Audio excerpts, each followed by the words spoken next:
أعوذ بالله من الشيطان الرجيم. بسم الله الرحمن الرحيم. السلام علیکم ورحمۃ اللہ وبرکاتہ۔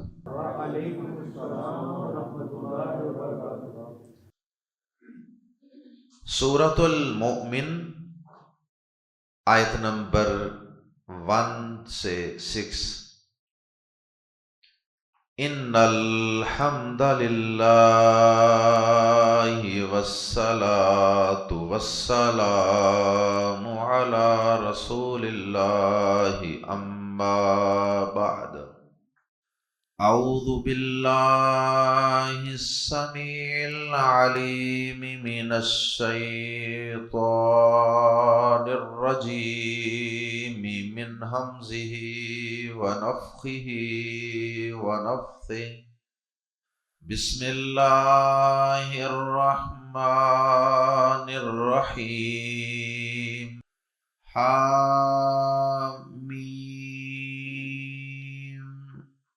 تنزیل الکتاب من اللہ العزیز العلیم۔ غافر الذنب وقابل التوب شدید العقاب ذی الطول لا الہ الا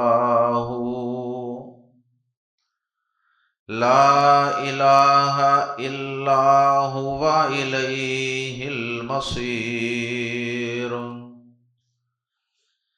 ما یجادل فی آیات اللہ الا الذین کفروا فلا یغررک تقلبهم فی البلاد۔ کذبت قبلهم قوم نوح والاحزاب من بعدهم وہمت كل أمة برسولهم ليأخذوه وجادلوا بالباطل ليدحضوا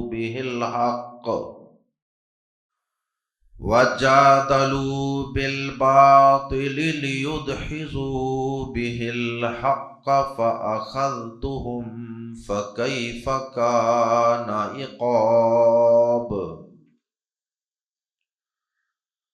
وَكَذَلِكَ حَقَّتْ كَلِمَةُ رَبِّكَ عَلَى الَّذِينَ كَفَرُوا أَنَّهُمْ أَصْحَابُ النَّارِ۔ اللہ کی توفیق سے آج ہم آغاز کرنے جا رہے ہیں سورۃ المؤمن کا۔ سورۃ المؤمن مکی صورت ہے اور اس سورہ مبارکہ میں 9 رکوع اور 85 آیات ہیں۔ اس سورہ مبارکہ کا نام سورہ مومن اس وجہ سے رکھا گیا ہے کہ اس سورہ مبارکہ میں حضرت موسیٰ علیہ السلام پر ایمان لانے والا ایک شخص آل فرعون کے اندر موجود تھا، جو بظاہر فرعون کے گروہ سے تعلق رکھتا تھا، رہتا ان میں تھا، بظاہر ان کا آدمی تھا، لیکن اس کے دل میں ایمان موجود تھا اللہ پر اور اللہ کے پیغمبر حضرت موسیٰ علیہ السلام۔ وہ ان پر ایمان بھی رکھتا تھا اور ان سے ہمدردی اور محبت بھی رکھتا تھا، اور وہ اپنی قوم کو حضرت موسیٰ علیہ السلام کے متعلق واعظ و نصیحت بھی کرتا تھا۔ اللہ پاک نے اس کے متعلق اس سورہ مبارکہ میں یہ الفاظ استعمال کیے، وَقَالَ رَجُلٌ مُؤْمِنٌ مِّنْ آلِ فِرْعَوْنَ۔ اور آل فرعون میں سے مومن شخص نے کہا، تو بس یہیں سے اس سورہ مبارکہ کا نام سورۃ المومن رکھ دیا گیا۔ تو اس مومن کے پیچھے وہ شخص ہے جو موسیٰ علیہ السلام پر ایمان رکھتا تھا۔ اسی طرح اس سورہ مبارکہ کا ایک دوسرا نام سورہ غافر بھی ہے، غافر، اور غافر مغفرت سے ہے۔ مغفرت جس کو ہم اپنی زبان میں بخشش کہتے ہیں، مغفرت کا مطلب ہوتا ہے گناہوں کو چھپا دینا۔ جب ہم کہتے ہیں نا یا اللہ میرے گناہوں کو بخش دے، تو اس کا مطلب یہ ہوتا ہے اللہ میرے گناہ تو ہیں لیکن تو اپنی رحمت سے ان کو ڈھانپ دے، ان کو چھپا دے، ان پہ پردہ ڈال دے۔ تو اس سورہ مبارکہ کا نام سورہ غافر بھی ہے، کیونکہ اس سورہ مبارکہ کی دوسری آیت مبارکہ میں اللہ رب العزت کی ایک صفت بیان ہوئی ہے، اور وہ صفت ہے غافر الذنب۔ غافر الذنب، غافر کا معنی فاعل کے وزن پہ، غافر چھپانے والا، بخشنے والا، الذنب گناہ، غافر الذنب گناہوں کو بخشنے والا، غافر۔ تو یہ اللہ پاک کی ایک صفت مبارک ہے، اس وجہ سے اس سورہ مبارکہ کا ایک نام سورہ غافر بھی ہے۔ کئی قرآن مجید آپ دیکھیں گے کہ ان میں اس کا نام سورہ غافر بھی لکھا ہوگا۔ تو قرآن مجید میں چند صورتیں ہیں جن کے ایک سے زیادہ نام ہیں، وہ ہمیں یاد ہونی چاہیے کہ یہ صورتیں ہیں جن کے دو یا دو سے زیادہ نام ہیں۔ بہرحال ان صورتوں میں سے ایک یہ سورہ مبارکہ ہے، سورہ مومن، جس کا دوسرا نام سورہ غافر ہے۔ اس سورہ مبارکہ کا بنیادی تھوڑا سا تعارف میں نے آپ کے سامنے رکھ دیا۔ اب اس سورہ مبارکہ کے بنیادی مضامین کیا ہیں؟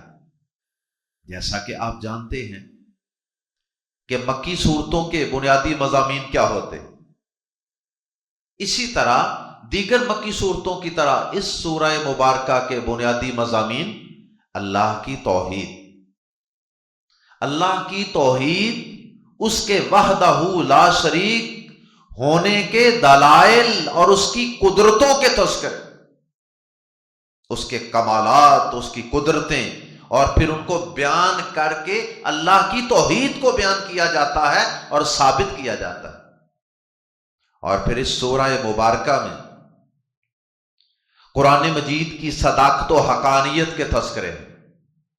پھر اس سورہ مبارکہ میں قیامت کے دن کے قائم ہونے کے تذکرے ہیں کہ قیامت کا دن برحق ہے، وہ قائم ہو کر رہے گا۔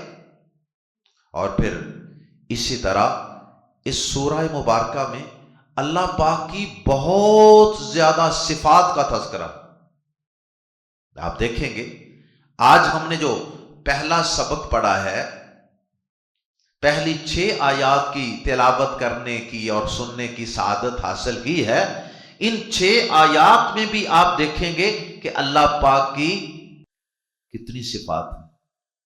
اور پھر اسی طرح اس سورہ مبارکہ میں قیامت کے دن کافروں کے جہنم میں داخل ہونے، جہنم کے عذابوں کا، اور پھر جہنم میں کافروں کے غیظ و غضب اور غصے کا تذکرہ۔ اب ان سے کچھ بن نہیں پڑے گا، اب انہیں اپنے آپ پر وٹ چڑھے گا، ہم نے کیوں ایسا کیا دنیا میں۔ کافروں کے جہنم میں غصے کا، ندامت کا، شرمندگی کا، پشیمانی کا تذکرہ، اور پھر کافروں کے جہنم میں ایک دوسرے سے جھگڑنے کا تذکرہ اس سورہ مبارکہ میں۔ اور پھر اس سورہ مبارکہ میں سابقہ اقوام جنہوں نے انبیاء کرام کی تکذیب کی، جنہوں نے مرنے کے بعد کی زندگی کا انکار کیا، ان پر آنے والی اللہ کی گرفت اور عذابوں کا تذکرہ۔ پھر اس سورہ مبارکہ میں اللہ کے عرش کو تھامنے والے فرشتوں کا تذکرہ ہے کہ وہ اللہ پاک کی حمد و ثنا اور اس کی تعریفوں کے ہر وقت گن گاتے رہتے۔ ایک اللہ کی حمد و ثنا اور تسبیحات کرتے ہیں، اور دوسرا وہ ایمان والوں کے لیے بخشش کی دعائیں مانگتے رہتے ہیں۔ اللہ جو تیرے صحیح مومن بندے ہیں، توحید والے ہیں، صحیح عقیدے والے ہیں، اے اللہ ان کو معاف کر دے۔ یہ دعا کون کر رہے ہیں؟ اللہ کے عرش کو تھامنے والے فرشتے، انہیں حاملین عرش کہا جاتا ہے۔ حاملین عرش کی دعا، اللہ اکبر۔ اور پھر اس سورہ مبارکہ میں بالخصوص ایک پیغمبر کا تذکرہ ہے، اور وہ ہیں حضرت موسیٰ علیہ السلام اور فرعون کا قصہ۔ حضرت موسیٰ علیہ السلام اور فرعون کا، حامان کا قصہ، اسے بھی اللہ پاک نے اس سورہ مبارکہ میں بیان کیا ہے، بلکہ اسی قصے کی وجہ سے ہی تو اس سورت کا نام سورہ مومن ہے۔ اور پھر آل فرعون کے تناظر میں اللہ پاک نے عذاب قبر اور عذاب برزخ کا تذکرہ کیا، یعنی قبر کے عذاب کا ثبوت بھی قرآن مجید کی اس سورہ مبارکہ میں موجود ہے، کیونکہ بعض لوگ قبر کے عذاب کا انکار کرتے ہیں۔ اور اسی طرح اس سورہ مبارکہ کی 2-3 مشہور آیات سماعت فرما لیجئے۔ ایک تو اس سورہ مبارکہ میں ایک بڑا خوبصورت اور پیارا جملہ ہے، وَأُفَوِّضُ أَمْرِي إِلَى اللَّهِ۔ یہ ہمیں یاد ہونا چاہیے اور ہمیں کثرت سے پڑھنا چاہیے، وَأُفَوِّضُ أَمْرِي إِلَى اللَّهِ، میں اپنا معاملہ اللہ کے سپرد کرتا ہوں۔ کتنا خوبصورت جملہ ہے۔ اسی طرح اس سورہ مبارکہ میں اللہ پاک نے اپنے رسولوں اور ایمان والوں کی مدد کرنے کا وعدہ بھی فرمایا ہے کہ میں رسولوں کی اور ایمان والوں کی اس دنیا میں بھی ضرور بے ضرور مدد کروں گا، اور قیامت کے دن بھی میں ان کی مدد ضرور کروں۔ وہ آیت کیا ہے؟ سماعت فرمائیے۔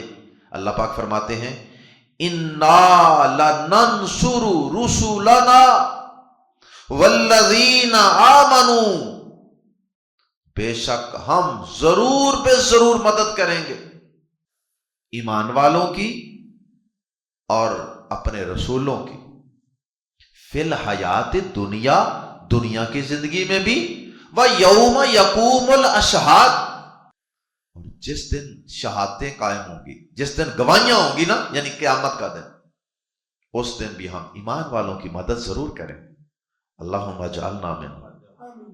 اور تیسری انتہائی خوبصورت آیت مبارکہ جو اس سورہ مبارکہ میں موجود ہے، وہ ہے دعا کی فضیلت اور عظمت کو بیان کرنے والی آیت، جس میں اللہ پاک نے دعا کرنے کا حکم بھی دیا ہے اور دعا کو عبادت بھی قرار دیا ہے، اور دعا تکبر کی وجہ سے، اپنے آپ کو بڑا سمجھنے کی وجہ سے دعا کو نظر انداز کرنے والوں کو متکبر کہا ہے اور ان کا ٹھکانہ جہنم بتایا ہے۔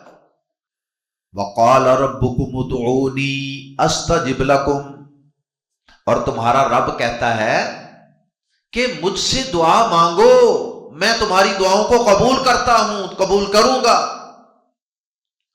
اور آگے دعا سے تکبر کرنے والوں کا انجام بیان کیا، ان الذین یستکبرون عن عبادتی سیدخلون جہنم داخرین، جو لوگ میری دعا، میری عبادت سے تکبر کی وجہ سے اعراض کرتے ہیں، تو ہمیں کیا ضرورت ہے دعا مانگنے کی؟ اللہ تعالیٰ فرماتے ہیں ان قریب میں انہیں ذلیل و رسوا کر کے جہنم میں داخل کروں. اللہم لا تجعلنا منہم. سورہ مومن کے اس مختصر تعارف اور اس کے بنیادی مضامین کے تذکرے کے بعد آتے ہیں اب آج پڑھی جانے والی اس سورہ مبارکہ کی پہلی 6 آیات کا مختصر ترجمہ اور تفسیر سمجھتے ہیں. پہلی 6 آیات میں ایک تو اللہ کی توحید کا تذکرہ ہے، عقیدہ آخرت کے مرنے کے بعد ہم نے اللہ کے پاس پیش ہونا ہے، اس کا تذکرہ ہے انتہائی اختصار سے، اور قرآن مجید کی صداقت و حقانیت کا تذکرہ ہے، اور اللہ تعالیٰ کی 6 صفات کا تذکرہ ہے. پہلی 3 آیات اللہ پاک کی 6 صفات، اور وہ صفات بیان کر کے اللہ پاک نے قرآن مجید کی صداقت و حقانیت بھی ثابت کی ہے، اور توحید بھی اور عقیدہ آخرت بھی. اور پھر اس کے بعد کافروں کا اللہ کی آیات کے بارے میں جھگڑنا، اسے اللہ پاک نے کافروں کا وتیرہ بیان کیا ہے کہ اللہ کی آیتوں میں جھگڑے کر کے، بحثیں کر کے ان کا انکار کرنا، یہ ایک مومن کا وتیرہ نہیں ہو سکتا، یہ ایک کافر کا وتیرہ ہے. اور پھر اللہ پاک نے انہیں کچھ تنبیہ فرمائی ہے. پہلی قوموں کی تکذیب کرنے والی، جٹلانے والی قوموں کی تباہی اور بربادی کا تذکرہ کر کے اللہ پاک نے ان کو ڈرایا ہے کہ انسان بن جاؤ، سدھر جاؤ، سمجھ جاؤ. آئیے پڑھتے ہیں قرآن مجید کے الفاظ میں. بسم اللہ الرحمن الرحیم. حامیم، یہ حروف مقطعات ہیں جن کی تفصیل ہم پہلے کئی صورتوں کے آغاز میں پڑھ چکے ہیں. سورۃ البقرہ کے آغاز میں بھی اور دیگر کئی صورتوں کے آغاز میں بھی ہم ان کی تفصیل پڑھ چکے ہیں. ان کا کوئی ترجمہ قرآن و حدیث میں موجود نہیں، بس یہ چند حروف ہیں اور ان پر ایمان لانا یہ ضروری ہے. اور ہم نے پہلے بھی بارہا کہا کہ ان حروف کے متصل بعد قرآن مجید کا تذکرہ ہوتا ہے، جس سے اکثر اہل علم نے کہا کہ یہ حروف مقطعات اصل میں کافروں کو ایک چیلنج ہے. ہمت ہے تو ان حروف کو استعمال کر کے تم بھی اس قرآن جیسی اور ان آیات جیسی کوئی آیات بنا کر دکھاؤ، پیش کرو. حامیم تنزیل الکتاب، تنزیل اتارنا، الکتاب اس کتاب کا، کتاب کے ساتھ الف لام ہے اس لیے ترجمہ کر رہے ہیں اس کتاب یعنی قرآن مجید. تنزیل الکتابی، اس کتاب کا اتارنا، من اللہ، اللہ کی طرف سے ہے، العزیز. اب سب سے پہلے تو قرآن مجید کی صداقت و حقانیت کی طرف اشارہ کر دیا گیا کہ تنزیل الکتاب من اللہ. کافرو، تم ہمارے پیغمبر پر یہ بہتان لگاتے ہو کہ اس نے یہ کتاب خود ہی گڑھ لی ہے، خود ہی بنا کر پیش کر دی ہے. ایسی بات ہرگز نہیں ہے. اس کتاب کا اتارنا اللہ کی طرف سے ہے. اور کس اللہ کی طرف سے ہے؟ آگے پھر اللہ پاک نے اپنی 6 صفات بیان فرمائی. پہلی صفت العزیز، وہ کائنات کی ہر چیز پر غالب ہے. العزیز، سب پر غالب. اللہ پاک کی صفات میں مبالغہ پایا جاتا ہے، العزیز، العلیم. تو اس لیے ہم ترجمہ کر رہے ہیں العزیز کا سب پر غالب. بعض نے ترجمہ کیا غالب، صرف غالب، اور بعض نے ترجمہ کیا بہت غالب. بہت غالب میں وہ مبالغہ نہیں ہے جو سب پر غالب. اس ترجمے میں جو مبالغہ ہے، بہت غالب کا مطلب تو یہ ہے کہ اس سے بھی زیادہ کوئی غالب ہو سکتا. تو العزیز کا ترجمہ سب پر غالب، پوری کائنات پر غالب. تو جب وہ سب پر غالب ہے تو وہ اپنی اس کتاب قرآن مجید کو، اس کے پیغام کو پوری دنیا پر پھیلانے اور پوری دنیا تک پہنچانے پر غالب ہے۔ تم اس کتاب قرآن مجید کے پیغام کو دنیا میں، دنیا کے کونے کونے میں پہنچنے اور اس کے پھیلنے میں رکاوٹ نہیں بن سکتے، اس لیے کہ اس کا اتارا جانا العزیز کی طرف سے ہے جو سب پہ غالب ہے۔ اور ایسا ہی ہوا، قرآن مجید کے دشمن اس قرآن مجید سے پہلے ہی دنیا میں موجود تھے اور آج بھی موجود ہیں، قیامت تک موجود رہیں گے، لیکن اس کے باوجود یہ کتاب ہے کہ اسے دنیا میں پھیلنے سے کوئی دنیا کی طاقت روک نہیں سکی۔ بڑے بڑے ظالم حکمران آئے، انہوں نے اس کتاب کو دنیا سے مٹانے کی کوشش کی، باقاعدہ پارلیمنٹوں کے اندر بھی اس کتاب کے خلاف قراردادیں پیش کی گئیں۔ مرض بڑھتا گیا جوں جوں دوا کی کہ مصداق، جیسے جیسے انہوں نے اس کتاب کو ختم کرنے کی کوشش کی، یہ کتاب ویسے ویسے دنیا میں پھیلتی چلی۔ آج اس کتاب کے حافظ گھر گھر موجود ہیں، گھر گھر، گلی گلی، محلے محلے، نگر نگر، شہر شہر موجود ہیں، اور دنیا میں کوئی کتاب نہیں جس کے حافظ سینوں میں محفوظ کرنے والے اتنی بڑی تعداد میں موجود ہوں۔ تو یہ اس کے العزیز ہونے کی وجہ سے ہے نا، وہ سب پہ غالب ہے، اس کی طرف سے یہ کتاب اتری ہے۔ العلیم دوسری صفت، وہ ہر چیز کو جاننے والا ہے، ہر چیز کو پورا پورا جاننے والا ہے۔ اس لیے اس کتاب میں جو احکام ہیں، جو خبریں ہیں، جو پیشین گوئیاں، پریڈکشنز ہیں، وہ ساری کی ساری درست اور یقینی ہیں، علم کی بنیاد پہ ہیں، کیونکہ یہ کتاب کسی کم علم کی طرف سے نہیں بنائی گئی، اتاری گئی، بلکہ یہ اس کی طرف سے اتاری گئی ہے جو ہر چیز کا علم رکھنے والا ہے، اور یہ کتاب اس پہ گواہ ہے، اس کے احکامات گواہ ہیں۔ اور تیسری صفت غافر الذنب، یہ ہے وہ لفظ جس سے سورہ مبارکہ کا نام سورہ غافر بھی ہے۔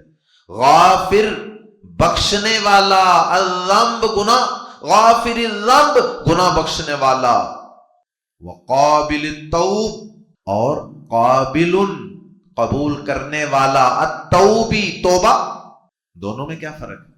کہ اس اللہ کی یہ صفت ہے، اس کی یہ رحمت ہے، اس کا یہ فضل ہے کہ وہ اپنے بندوں کے کچھ گناہ تو خود بخود ہی بخشتا رہتا ہے نا۔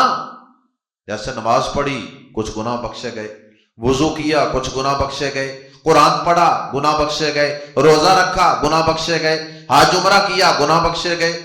اور کچھ گناہ خصوصاً جو کبیرہ ہوتے ہیں وہ توبہ سے بخشے جاتے ہیں، تو کچھ گناہ وہ خود بخود بخشتا رہتا ہے اور کچھ توبہ کرنے کے نتیجے میں وہ بخش دیتا ہے۔ اللہ اکبر۔ یہ تھی تیسری اور چوتھی صفت۔ شدید العقاب پانچویں صفت، شدید سخت، العقاب سزا، شدید العقاب سخت سزا والا، بہت سخت سزا والا ہے۔ اگر اس کتاب کی مخالفت کرتے رہو گے، توبہ نہیں کرو گے، اس کی طرف نہیں پلٹو گے، اسلام نہیں لاؤ گے، تو پھر یاد رکھنا کہ اس جیسا کوئی سخت سزا دینے والا بھی کائنات میں کوئی نہیں۔ اور ساتھ ہی اپنی دوسری صفت بھی، نرمی والی صفت بھی بیان کر دی، ذی والا، الطول فضل مہربانی، ذی طولی کشادہ دست والا، کھلے ہاتھ والا، یا فضل والا۔ فضل کا مطلب یہ ہوتا ہے نا کسی چیز کی زیادتی، کثرت، وہ بڑا فضل والا ہے، مطلب کہ بڑی کثرت والا، اس کے پاس کوئی کمی نہیں ہے۔ چھٹی صفت ذی طول، بڑے فضل والا۔ اب غور کیجئے کہ اللہ پاک نے یہاں اپنی دونوں قسم کی صفات بیان کی ہیں، غیظ و غضب اور غصے والی بھی، عذاب والی بھی، سختی والی بھی، اور محبت والی، نرمی والی، رحمت والی صفات بھی بیان کی ہے۔ بلکہ آپ غور کریں تو رحمت و مغفرت والی صفات اللہ نے زیادہ بیان کی ہے۔ غور کر کے دیکھ لیجیے، اور وہ کیوں نہ زیادہ بیان کرتا، اس نے تو خود کہا ہے، صحیح بخاری میں حدیث ہے کہ اللہ پاک نے جب یہ کائنات پیدا کی تو اس نے اپنے عرش پہ یہ لکھوا دیا تھا، ان رحمتی سبقت غضبی، بے شک میری رحمت ہمیشہ میرے غضب پر حاوی رہے گی۔ یہ 6 صفات بیان کرنے کے بعد 6 صفات سے پہلے اللہ نے قرآن مجید کو اپنی طرف سے نازل کردہ کتاب قرار دیا، اور ان 6 صفات کے بعد 2 بڑے عقیدے بیان کر دیے۔ لا الہ الا ہو، کوئی معبود نہیں، کوئی عبادت کے لائق نہیں، الا ہو، مگر وہی، اس کے سوا کوئی عبادت کے لائق نہیں۔ جس کی یہ 6 صفات ہیں، عبادت کے لائق بھی تو وہی ہے نا، پھر جو سب پر غالب ہے، جو سب کچھ جانتا ہے، عبادت کے لائق بھی وہی ہے، توحید۔ اور الیہ، اسی کی طرف المصیر، لوٹ کر جانا ہے، عقیدہ آخرت۔ اصل جملہ یوں تھا، المصیر الیہ، یہ الیہ کا مقام آخر میں ہوتا ہے، لیکن جب یہ شروع میں آ گیا تو اس میں ہی کا معنی پیدا ہو گیا، الیہ، صرف اور صرف اسی کی طرف المصیر، لوٹنا ہے۔ کسی اللہ کے علاوہ کسی اور ہستی کی طرف بھی لوٹ کے جانا ہے؟ تو جب پیشی اللہ کی عدالت میں ہونی ہے، جانا اللہ کے پاس ہے، تو عبادت پھر اللہ کے علاوہ کسی اور کی کیوں؟ حساب تو ہم نے اللہ کو دینا ہے۔ الیہ، اس ہی کی طرف یا اسی کی طرف، المصیر، لوٹ کر جانا ہے۔ اور اگلی آیت میں اللہ پاک نے قرآن مجید کی آیات میں جھگڑے کر کر کے، مناظرے کر کر کے، کج بحثیاں کر کر کے اللہ کی آیات کو رد کرنا، ان میں کیڑے نکالنا، ان کو بے وقت قرار دینا، یہ صفت بیان فرمائی اللہ پاک نے کافروں کی۔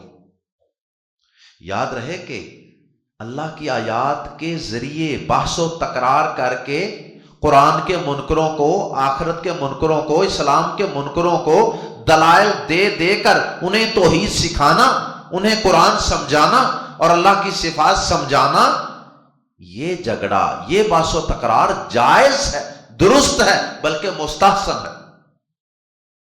ابراہیم علیہ السلام نے جھگڑا نہیں کیا تھا بادشاہ کے ساتھ، قرآن مجید میں موجود نہیں، سورۃ البقرہ میں، الم تر الی الذی حاج ابراہیم فی ربہ، ابراہیم علیہ السلام کا پورا مناظرہ موجود ہے۔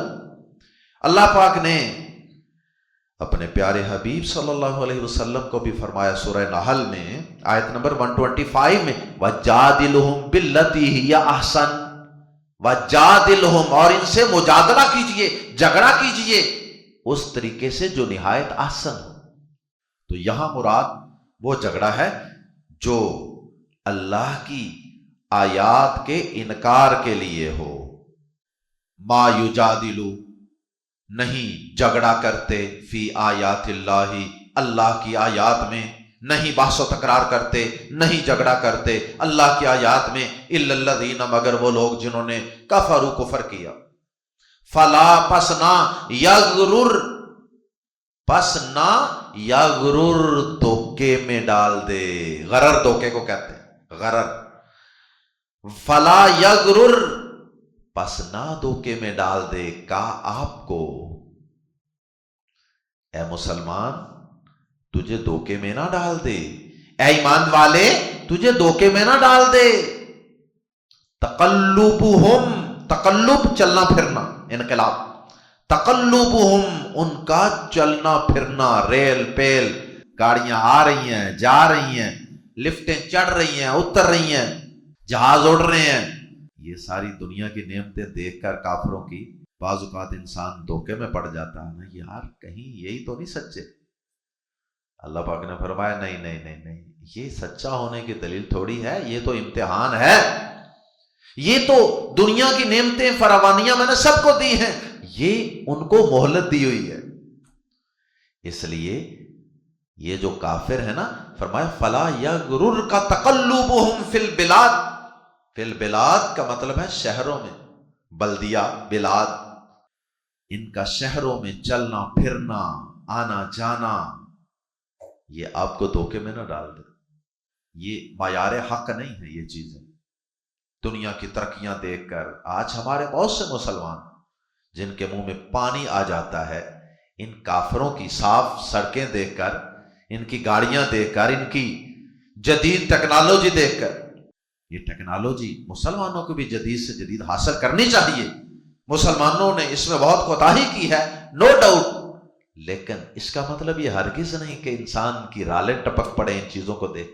ابھی رات اسی حال میں میرے پاس ایک صاحب تشریف لائے، کہنے لگے کہ بات لمبی ہے، مختصر بات، کہنے لگے کہ میرا بیٹا، مذہبی فیملی تھی، کہنے لگے کہ میرا بیٹا ضد کر بیٹھا ہے کہ میں نے یہاں رہنا نہیں، میں نے جانا ہے تو امریکہ جانا.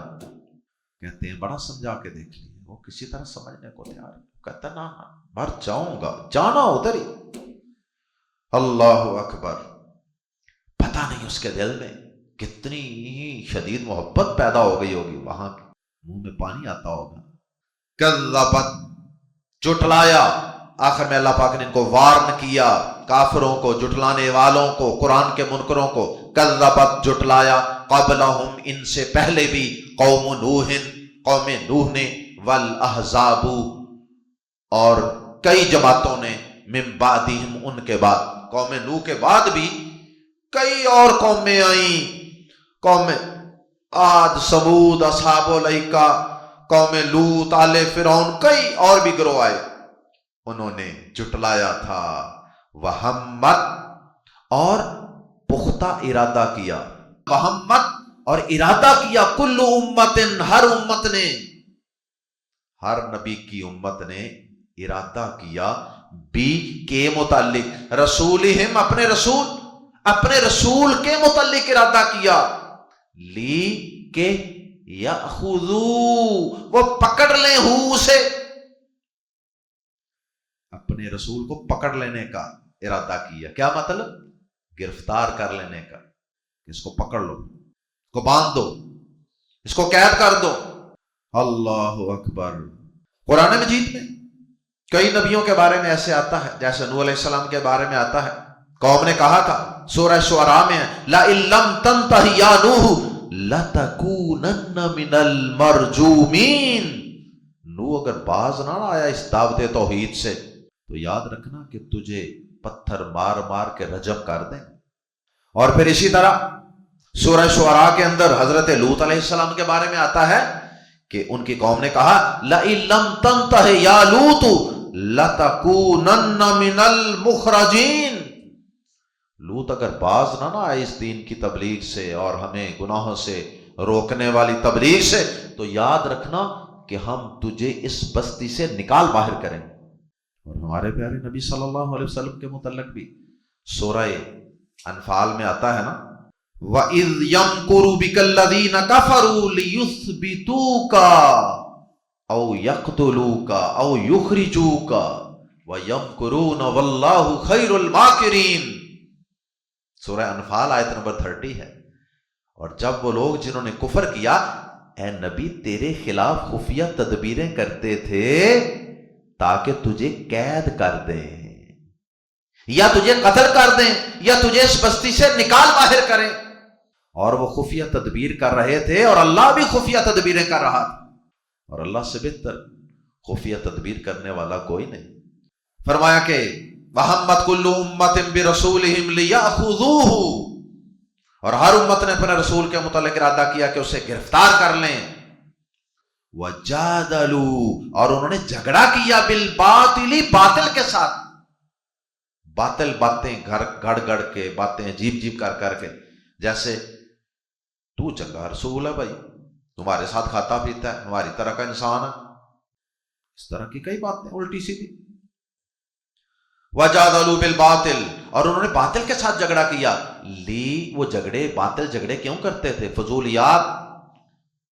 لی تاکہ یدہزو، وہ پھسلا دیں، لفظی معنی پھسلا دینا. لی یدہزو، تاکہ وہ پھسلا دیں یا وہ کمزور کر دیں، بھی اس باطل کے ساتھ، الحق، حق کو، تاکہ وہ اس کے ساتھ حق کو پھسلا دیں. اللہ اکبر. مراد ہے کہ حق کو باطل ثابت کر دیں، غلط کو صحیح ثابت کر دیں۔ فَأَخَذْتُ فَاتُو أَخَذْتُ میں نے پکڑ لیا ہوں انہیں، اللہ پاک فرماتا ہے پھر میں نے ان کی گرفت کر لی۔ فَكَيْفَ پھر کیسی کانا تھی عقابی میری سزا، بتاؤ، تم نے پڑھی ہوئی ہے نا ان قوموں کی سزا، تباہی کے واقعات، بتاؤ پھر میری سزا کیسی رہی۔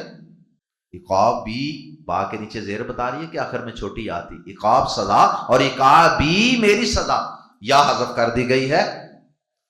وَكَذَلِكَ اور اسی طرح، یہ تو دنیا میں گرفت تھی نا ان قوموں پہ جو میری آئی، فرمایا وَكَذَلِكَ اور اسی طرح حقت ثابت ہو گئی کلمۃ بات ربک تیرے رب کی علی الذین ان لوگوں پر کفروا جنہوں نے کفر کیا۔ ایک تو دنیا میں تیرے رب کی بات ان پہ سچی ثابت ہوئی نا کہ دنیا میں ان کی گرفت ہوئی، ایک مرنے کے بعد قیامت کے دن بھی تیرے رب کی بات ان پر ثابت ہوگی جب یہ جہنم کی آگ میں جلائے جائیں گے۔ اور اسی طرح ان لوگوں پر تیرے رب کی بات ثابت ہو گئی جنہوں نے کفر کیا، انہم کہ وہی لوگ اصحاب النار آگ والے، یہ بات ان پر تیرے رب کی ثابت ہو جائے گی قیامت کے دن کہ یہ کفر والے، نبیوں کی مخالفت کرنے والے، نبیوں کے مقابلے میں اڑ جانے والے، ڈٹ جانے والے، ان کے مقابلے کرنے والے لوگ ہی آگ والے ہیں۔ اللہم لا تجعلنا منہم، سبحانک اللہم وبحمدک اشہد ان لا الہ الا انت استغفرک واتوب الیک۔